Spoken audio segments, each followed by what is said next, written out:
All right, guys, Melissa here. I'm just getting done working. My body is super sore from cleaning and everything else that I've been doing today. Lots of work today, lots of work. And I was gonna go in the hot tub, but it looks like it's gonna rain, so I think I'm going to skip that. What I did want to say was I want to get back to the abortion debate because this is the time to be speaking out, guys. Couple things. Focus on the Family sent an email and they are asking ABC Miss Davis to apologize for misleading the American people. She said that babies are not being killed. Yes, they are. Yes, they are. They're being born and they're being killed. As a matter of fact, I think he said it's the 2022 Abortion Survivor Act, Protection Act, that after an abortion, if a baby can survive, they should be allowed to survive. And Congress keeps blocking this. So that's just one law, right? And so they are killing babies after they're born. And then, um, let me see, then I had watched a church service. You can see it on my community channel talking about abortion. And I didn't really think this pregnancy center was doing enough to help women. I mean, they talked about they went to this church and they separated women who have had abortions, which I thought right there, I mean, it's really not the place to talk about that like in that way because you have in most churches a lot of women have had abortions now in churches. So, it was kind of, oh, we need to love, women who have had abortions, where when you're singling out a certain group of people, it's just kind of like, uh, I wouldn't say that. I just wouldn't. It would be more like, you know, um, more like, let me see, we just want to love one another, right? Instead of being like, yes, we want to make sure women who have had abortions have the extra care. So I mean, there's a place for it in a center, but in a church, I just didn't think they really handled that well. I really don't. Instead of coming alongside women and being like, in the church, we help women, we help with this, we help moms with that, we help with this, and we help with that. Instead of being like, oh, if you know a woman who's had an abortion, make sure that we're loving her, like not like not with Christ like love, but like kind of like looking down, kind of is how it sounded. So I did not like that. And then they did talk about the truth, which is good, about what abortion is, and it's never needed. It never is needed. um but yet I still felt like, why didn't you take the time to talk about really helping women instead of just abortion? Because we want to be on the side of really getting in there and helping moms. And if we're doing that, we're not really going to be dealing with abortion. We're not, because we're going to be helping moms all the time. So, I just think the pregnancy centers need to go in a way that, hey, we help moms, we provide resources, we help you raise your children, that kind of thing, instead of, we are, so, against people, not against, but abortion, what's the word? Focused. Focused. We want to really help moms. That's what we want to do. And then abortion will take care of itself. So, the truth is, I mean, there is no need for abortion if a woman has an ectopic pregnancy. That is not an abortion. If she has septic, because her water broke early, that's not an abortion. That's a medical procedure to help. If she has had, heart failure, and the baby's not viable yet, um, that's again, that's like, stillbirth, miscarriage. That's not a need for abortion. So I just feel like, even though these are true, they're not hitting the real problem with abortion, which is women need support. They need support, they need love, they need care, they need committed men in their lives. They need, good finances, good financial education, uh, homemaking, skills. These are the type of things we need. But when it comes to the political side, then yeah, I mean, we will talk about abortion, and that is there are laws coming that talk about women in Colorado now can have, if this bill goes through, a bill, I think it's 79, women can have abortions up until birth.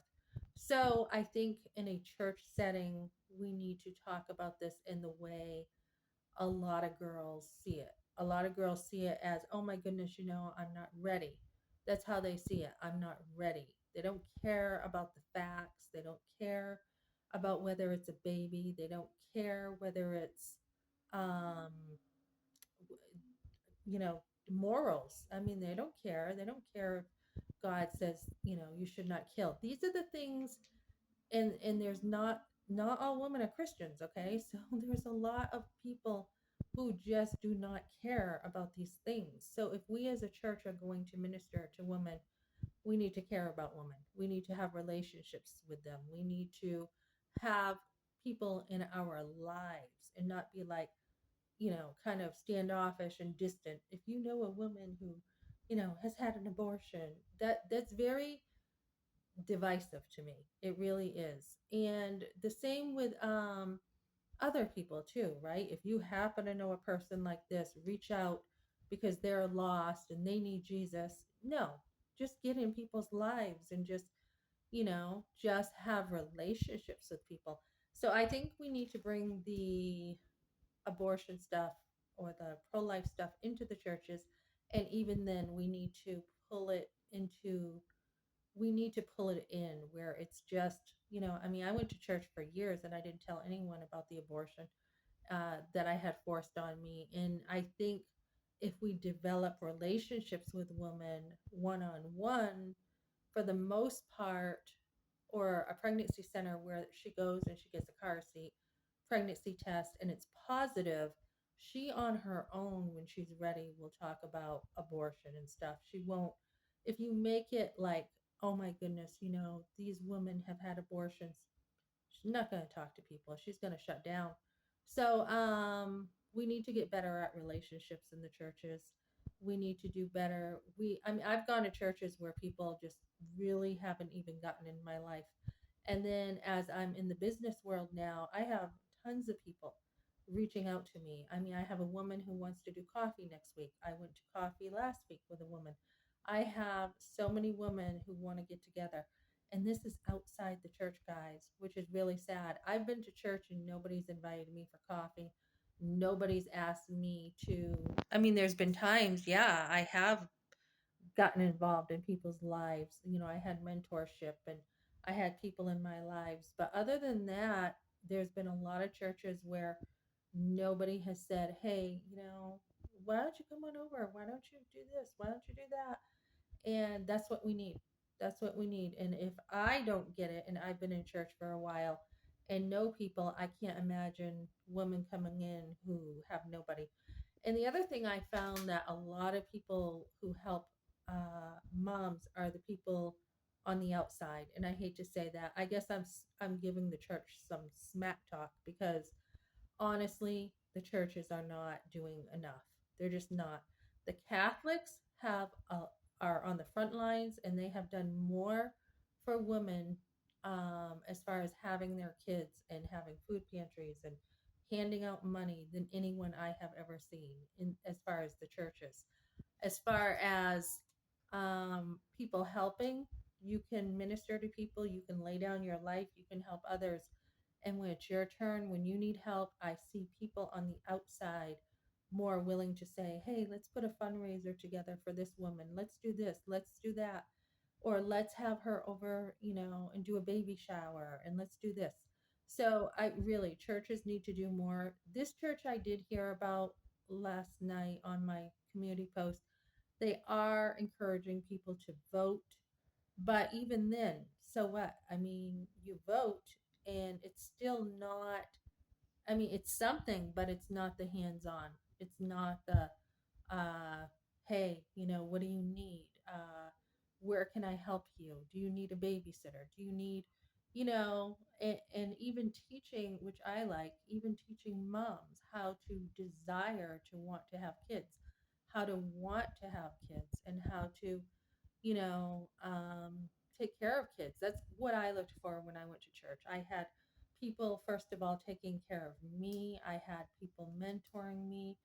I was well taken care of in that sense of having some sense of community. Except, like I said, in some churches, like in the smaller churches, I found people reached out more versus the bigger churches. You can go and go and go, and they're just not there for you.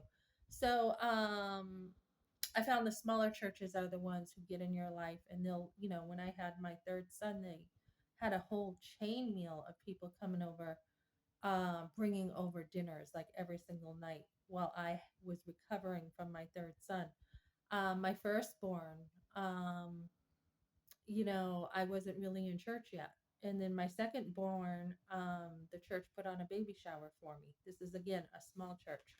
Um, when I had my fifth son, the church was a bigger church, but they put on a baby shower for me and they were there for me. The pregnancy centers were there. And unless a woman is a go getter, a mom, and she goes and gets all these resources and says, "Hey, this is what I need. Hello, I'm dying over here. Can you help?" She's not going to get as much as she needs. So we need to be the ones to be out there for moms. And I really feel like if the moms are the ones at home and taking care of their families, even if they work, but their focus is on their family, we're going to have less abortion right there because we're going to have more involvement from moms and dads instead of just um, you know and more involvement in the schools, more involvement in homeschooling. We're going to have less of these issues. So I just want to share for this time. I think there's definitely a calling on my life for this very time, just like the book of Esther, it was for that time that she saved the Jews. um, it is for this time that I feel like, God prepared me to really be speaking up for moms, speaking out against um, those who want to destroy life. I mean, if we don't speak up against, for the voiceless, they have nobody. But yet, the solutions are to help the moms. Help the moms. Don't be like, we're church people and you're not. Help the moms as much as possible. So if we can do that, I think we're going to be in good shape. So we have a lot of propaganda right now. I think not Life Network, Live Action. I will be watching stuff with that. They have talked about how there's a lot of propaganda that Kamala is selling that is simply not true, and she wants your kids dead. Basically, she does. So that's what I got for now, guys. Thanks for joining me.